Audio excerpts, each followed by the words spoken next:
Pertama dari Ustadz Gawat Darurat. Idealnya itu apa? Hirasatuddin wasiyasatud dunya. Tujuan dari politik dalam Islam beda sama politik barat. Politik barat bagaimana melakukan trik. Trik artinya tipuan. Semakin berhasil menipu orang berarti semakin hebat dalam bidang politik. Sedangkan dalam Islam politik itu adalah hirasatuddin wasiyasatud dunya. Bagaimana bisa menjaga agama, karena agama ini bisa dijaga dari aliran sesat, bisa dijaga dari orang yang merusak menistakan agama hanya dengan aturan, dengan undang-undang, dan itu adalah politik. Dalam demokrasi kita bisa kalau kita mayoritas di parlemen. Kalau dari voting kalah, habis. Berapa kursi umat Islam di situ? Bukan mayoritas penduduknya, berapa yang bisa didudukkan di parlemen. Kalau ada anggota dewan 50, umat Islam cuma 10. Ketika voting tentang masalah jilbab, setujukah semuanya anak SMP yang Islam Muslim pakai hijab di sekolah? Voting 10. Apa yang mau dikatakan? Shadaqallahul azim. Innalillahi wa inna ilaihi raji'un. Jadi tablik akbar ramai belum tentu jaminan bahwa kita menang secara politis. Jadi idealnya jadi apapun kita, jadi polisi, jadi tentara, jadi majelis ulama, jadi dewan, jadi LAM, maka tugas kita adalah hirasatuddin, menjaga agama, wasiyasatud dunya, mengatur dunia ini. Tidak bisa hanya agama saja, karena kita diajarkan Rabbana atina fid dunya hasanah wa fil akhirati hasanah. Nahnu du'at qabla kulli syai', kata Syekh Umar Tilmisani. Dalam Islam tidak ada servant of God, tidak ada holy man, manusia suci. Masalah mengajak ke agama itu urusan kiai, ustadz, buya, tuan guru. Enggak. Dalam Islam nahnu du'at qabla kulli syai'. Sebelum jadi apapun, profesi pertama kita adalah dai. Jadi kalau anggota dewan dia berprinsip sebagai dai, maka tugas utama dia dai. Dai itu tugasnya apa? Amar ma'ruf nahi mungkar. Bedanya kalau ustadz nahi mungkarnya dia katakan judi haram, khamar haram di mimbar. Anggota dewan tak perlu ceramah, dia cukup dengan parle. Parle artinya bicara di parlemen sehingga keluarlah peraturan daerah, sehingga orang bisa ditangkap. Pak polisi eksekutor, eksekusi. Payung hukumnya apa? Anggota dewan yang mengeluarkan dalam bentuk undang-undang, dalam bentuk perda.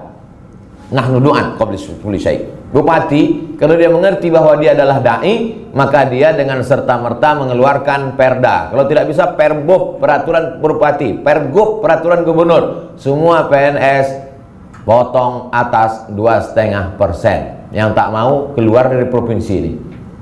Selagi tanda tangan masih laku, selagi kekuasaan ada, pakai sebelum datang KPK. Kalau udah selesai, apa gunanya lagi? Cuman kan kadang datangnya belakangan. Udah pensiun barulah datang ke pengajian Ustadz, oleh air mata. Apa yang bisa kami lakukan Pak Ustadz? Istighfar aja lah Pak, Yasin aja lah. Dulu waktu ada kuasa tak mau. Menarik keyword kata kunci yang disampaikan UGD tadi, saya Ustadz kampung. Perlu diperbanyak spesies Ustadz kampung ini. Sekarang Ustadz hadir di hotel, di seminar, tidak menyentuh grassroots Ustadz kampung. Kenapa dulu orang begitu dekat dengan ulama? Karena dulu Ustadz kampung. Orang kalau mau pindah rumah, siapa yang diajaknya ngusir hantu nyumbang tanah? Ustadz kampung, diajak tahlil, la ilaha illallah, hilang hantu-hantu semua. Kalau anaknya mau lahir, bini sudah mengarang 2 hari 2 malam, anak tak lahir-lahir, kemana orang minta air? Kau Ustadz kampung, datang dia minta air, tolonglah Buya bacakan air putih. Dibacakan Ustadz tuh, iza zulzilatil ardu zilzalaha wa akhrajatil ardu asqalaha. Lahir.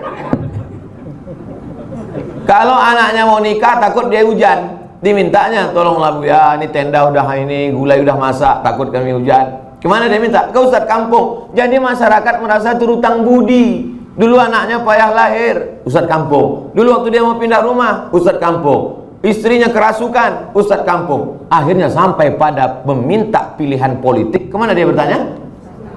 Ustadz kampung. Maka spesies Ustadz kampung mesti diperbanyak. Ustadz Somad ini Ustadz apa? Ustadz hutan. Saya ini lebih parah dari Ustadz kampung lagi. Saya masuk ke suku Talang Mama, suku Akir, suku Laut, masuk ke dalam. Ada seorang sekda, tak perlu disebutkan nama daerahnya, menjaga kode etik jurnalistik, seminar di Jepang. Pas seminar Jepang, jumpa sama rektor Unhas, Universitas Hasanuddin. Bapak dari mana? Saya dari Sumatera. Bapak? Saya dari Universitas Hasanuddin, rektor. Oh, kenal dengan Ustadz Somad? Bapak nih tak pernah datang ke pengajian Ustadz Somad. Cuman mau bilang tak kenal kan malu. Akhirnya kenal katanya. Pulang dicarinya lah saya. Ustadz, saya ketemu dengan rektor Unhas seminar di Jepang. Malu betul saya, belum pernah saya jumpa. Mau tak Ustadz ceramah kami undang di kabupaten? Saya bilang saya bukan Ustadz kabupaten. Saya ini Ustadz Utan. Kita telusuri dari mulai Sungai Kampar awal sampai ujung ke Penyalai. Kalau mau kasih saya jadwal. Dibuatlah subuh, duha, zuhur, asar, maghrib, isya, 7 pengajian sehari. Keluarkan nih peta sungai. Nanti berakhir ke Penyalai, Ustadz akan singgah sini, singgah ke yang tak pernah didatangi orang. Waktu mau ditandatangani sama wakil bupati, tanya, sanggup Ustadz? Kata saya, kita coba lupa. Nanti kalau sakit saya balik ganti Ustadz lain. 7 hari, 1 hari 7 titik, selesai. Habis Penyalai. Jadi masyarakat mengenal saya sampai orang-orang. Kenapa? Karena Ustadz kampung. Jadi yang selama ini masih lagi menjadi Ustadz mengawang-awang, baliklah ke dasar. Berakar ke bawah, berpucuk ke atas. Sekarang banyak Ustadz ke bawah tak berakar, ke atas tak berpucuk. Akhirnya apa? Di tengah-tengah Ustadz enceng gondok. Ustadz kampung. Nah, sekarang baru masuk ke Ustadz Soleh Hamdun, pesantren At-Taubah. Pertanyaan tadi tentang Ustadz kampung, tapi bagaimana cara menjadi Ustadz kampung? Melalui Ustadz Soleh Hamdun. Anaknya kita ajar tajwid. Bagaimana huruf tha, bagaimana huruf a, bagaimana huruf kha. Pelatihan baca Al-Fatihah bersanad sampai ke Syekh Quraim Rajih, dari Syekh Quraim Rajih sampai ke Nabi Muhammad. Salah satu orang yang punya sanad adi, sanad yang tinggi. Arti sanad tinggi itu silsilah dia dengan ke Nabi tak terlalu panjang. Di dunia ini yang masih hidup sampai hari ini adalah Syekh Quraim Rajih. Jadi betapa senangnya orang tua ketika anaknya dapat sanad. Ya, aku tadi dari musola dapat sanad. Sanad itu apa ya? Ini nama aku ya. Dari mulai Nabi ya, Nabi Muhammad, Imam Hafiz Nafi sampai ke bawah Syekh Quraim Rajih, lalu kemudian Ustadz Soleh Hamdun, aku ya. Jadi nak Fatihahku sampai ke Nabi ya. Menyentuh orang tuanya dari anaknya. Inilah maksud bermitra tadi. Jadi buah dari pertemuan kita hari ini, supaya IKADI ke depan membuat pelatihan guru-guru tahsin. Dibuat, dilatih, supaya nanti dia masuk ke pulau-pulau, ke semua sekolah, lalu kemudian guru-guru. Daftarkan anak Anda ke rumah Quran ini, maka dia akan hafal 2 juz, juz 29, juz 30 sebelum masuk SD. Hati siapa yang tak senang? Hati siapa yang tak bangga? Jadi orang kalau sudah terutang budi, kalau sudah tersentuh hatinya, semua dia kasih. Sentuhlah dia tepat di hatinya, dia akan jadi milikmu untuk selamanya. Jangan nanti kita perang baleho, tak jadi lagi. Jadi pintu masuknya untuk mendekati umat ini dari mana? Tahsin Quran. Dari mana? Dari pendidikan bahasa Arab. Baru kemudian ujung-ujungnya gol. Kalau udah bola tuh di depan tiang gawang, tak perlu disipak, dia embus saja gol. Anaknya diajar Quran, istrinya diajarkan pengajian ba'da asar tentang bagaimana taat kepada suami, menutup hijab dan lain sebagainya. Rumahnya didoakan, hantu jembalang tanahnya diusirkan, ada kena masuk jin diruqyahkan, dibantu dia. Lalu sampai kepada pilihan politik, datang dia bertanya, Ustadz, saya merasa udah terutang budi betul sama Ustadz. Ini tentang masalah pilihan nanti pilkada, pileg ini gimana Ustadz? Tak usah lah lagi kasih tahu, kau tahu sendiri aja lah itu lah. Kan nampak kalender gambar siapa itu kan. Jadi tak capek kita.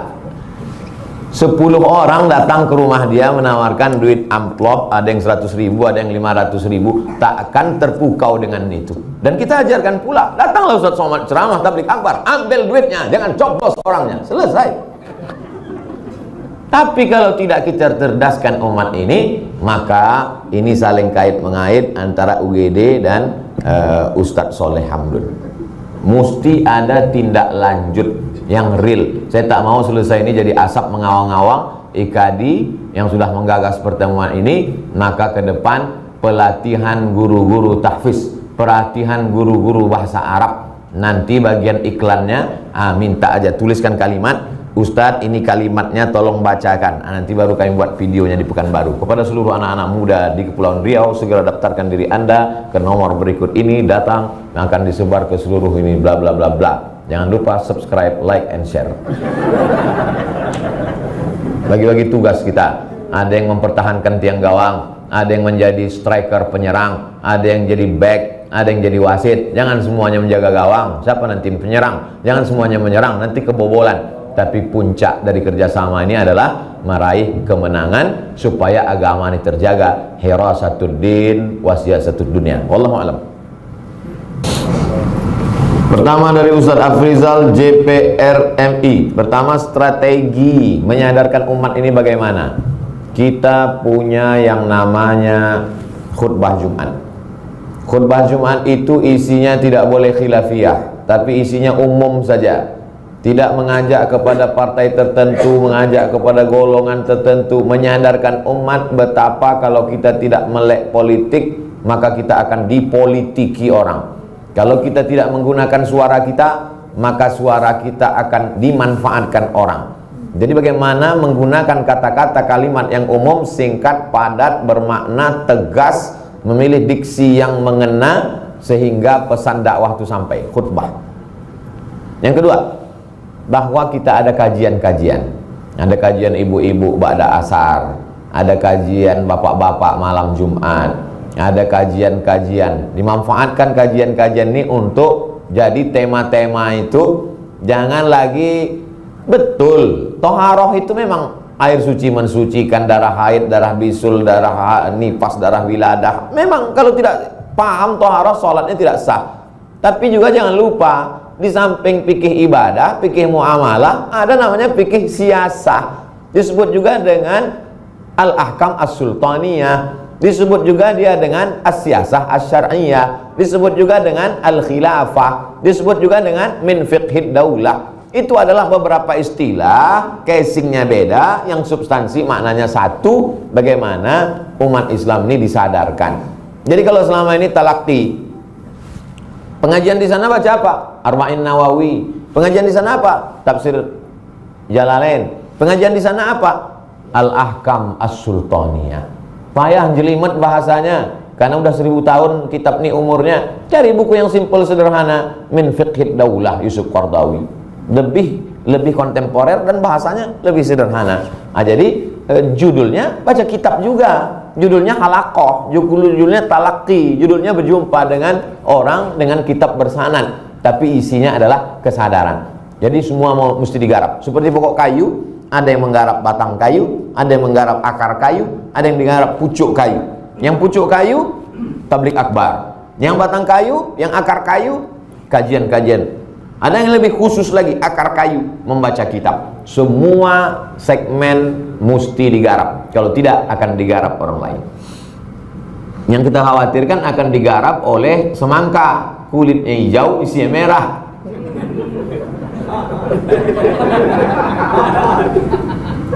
Lalu bagaimana partai politik yang secara nama sudah membawa umat Islam tapi tidak menyuarakan umat Islam, dan terjadi persaingan antar partai politik, antar orang-orang, person-personnya. Jangan lupa, kita dari awal memang berdinamika. Rambut sama hitam, isinya macam-macam. Perbedaan bahasa, perbedaan budaya, perbedaan cara bicara menjadi sebuah simfoni keindahan kalau ditata dengan baik.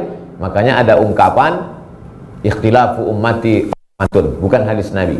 Kata Imam As-Suyuti, ada mungkin sanadnya tapi hilang, kata dia.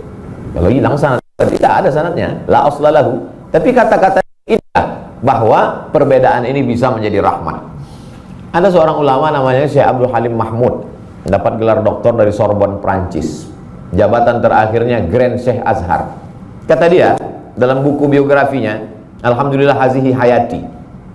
Hayati yang dia maksud hidupku, bukan hayati yang sama Zainuddin.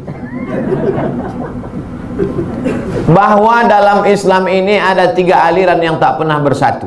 Yang pertama aliran tekstualis, dia terlalu berpegang kepada teks Quran dan hadis, tidak mau interpretasi terlalu jauh. Yang kedua aliran akliyun, kontekstualis, lebih mengedepankan akal. Inilah golongan Mu'tazilah, Wasil bin Atta dan penerusnya. Yang satu nasyun, tekstualis. Yang satu akliyun, kaum rasionalis. Sedangkan yang ketiga adalah tidak pada teks, tidak pada akal, tutup teks, tutup akal, riyadhah, dia menunggu ilham dari Allah. Irfaniun, kalangan sufi, tasawuf. Ketiga kelompok ini tidak pernah bersatu, tapi ada satu titik yang membuat mereka bisa bersama. Apa itu? Mukhlisina lahuddin. Makanya bisa kita lihat itu, bagaimana seorang Buya Hamka yang Muhammadiyah bisa duduk bersama dengan Kiai Abdullah Syafi'i.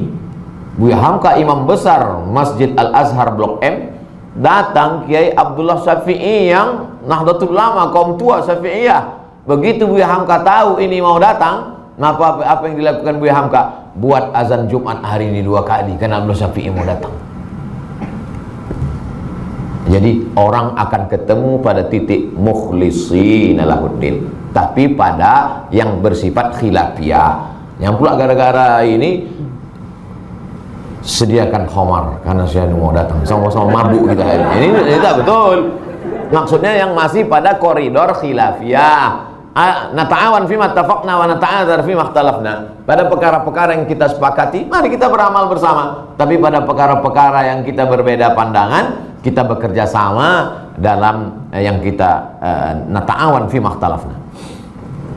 Ini dari ibu yang langsung, bukan berteori tentang berpolitik. Kesadaran untuk dipilih. Macam-macam menyindir saya nampak. Jadi ustadz-ustadz yang memang jago berargumentasi, saya secara pribadi untuk ceramah lantang, keras suara saya. Makanya Badan Amil Zakat Nasional menjadikan saya duta zakat, karena suara saya kuat, itu aja. Tapi untuk berargumentasi dengan orang, saya paham diri saya tidak. Tapi ada ustadz-ustadz yang, maka sahabat saya yang LC, ustadz kakak kelas saya di Mesir, Ustadz Sahrul Aidi, jadi anggota Dewan DPR RI, sama-sama Azhar, LCMA, karena memang dia menguasai bidang itu. Dan ini diantara sahabat Nabi pun begitu. Ayahnya politikus, Umar bin Khattab, tapi anaknya tidak, Abdullah bin Umar. Ketika Umar bin Khattab meninggal, mau mereka bai'an Abdullah bin Umar, kata dia, aku tak sama ayah. Abdullah bin Umar lebih menggeluti bidang riwayat hadis, lebih pada keilmuan. Begitu juga dengan Amr bin As, anaknya Abdullah bin Amr tidak. Tapi orang yang punya bakat politik lalu kemudian membiarkan orang yang tidak punya keahlian mencalonkan diri, maka sesungguhnya dia sudah berkhianat. Jadi kalau ada ustaz punya bakat politik, hebat berargumentasi, lalu kemudian dia biarkan orang sakau duduk, maka sesungguhnya dia sudah berkhianat. Jadi pengkhianatan itu tidak selamanya makan riba, berkolusi, tidak. Membiarkan orang yang tak layak dengan penuh kesadaran, itu juga menjadi pengkhianatan. Nah, ini kesadaran untuk dipilih. Al-haqqu bila nizam yaghlibuhul batil bin nizam. Kebenaran tidak diatur dengan strategi yang baik, maka dia akan dikalahkan oleh kebatilan yang diatur dengan strategi yang baik. Nah, bagaimana antar person ini? Persaingan antar person. Makanya politik kita masih ujuk-ujuk, tiba-tiba. Tak bisa begitu, prosesnya panjang. Orang ini mesti dididik dulu. Pertama, 3 proses pendidikan. Pertama, akidah. Akidahnya mesti dididik, bahwa dia itu tu'izzu man tasha wa tudhillu man tasha, la ilaha illallah la syarikalah, lahul mulku wa lahul hamdu, yuhyi wa yumiit wa huwa ala kulli syai'in qadir. bahwa hidup ini yang dicari adalah ridha Allah, ilahi anta maksudi wa ridha kamatlubi, bahwa hidup ini mesti tegar. La ini jitama'atil ummatu ala ayyadurruka bisyai'in, berkumpul semua umat ini untuk memudaratkanmu, la yadurruka, mereka tak akan mampu memudaratkanmu illa qad kataballahu alaik, kecuali memang sudah ditakdirkan Allah. Dikuatkan akidahnya bahwa hidup ini adalah amanah, lalu dengan kurikulumnya, kajian bersilabus, lalu kemudian dikuatkan pula fikihnya supaya dia tahu mana halal, mana haram, mana rukun, mana syarat, mana wajib, mana sunat, mana mandub, mana mubah. Setelah itu barulah akhlak, bagaimana zuhud. Jadi ajarkan zuhud, karena tidak bisa orang tidak dididik, tidak ditarbiyah dengan baik, tiba-tiba dia dudukkan hati berubah-ubah, lupa dia semua target-target, akhirnya sibuk dia di dunia ini. Begitu duduk dia asyik menunjukkan pulpen, bolak-balik pulpen, rupanya harga pena itu 10 juta. Lupa dia tentang bagaimana membelikan beras untuk fakir miskin, mengirim dai-dai di kepulauan. Nah, ini semua adalah melalui lewat proses. Jangankan di dunia dakwah, di dalam orang yang tak dakwah sendiri pun ada apa yang disebut dengan fit and proper test. Partai apapun namanya, di sana tetap ada kaderisasi, tetap ada pendidikan. Walaupun partai tak Islam, komunis sekalipun, partai komunis pun tak bisa orang tiba-tiba masuk langsung duduk. Enggak, mesti ada pendidikan yang luar biasa. Jadi kita memang mesti punya silabus, punya kurikulum tentang 3 ini, akidah, syariah, dan akhlak. Demikian, Allahu a'lam.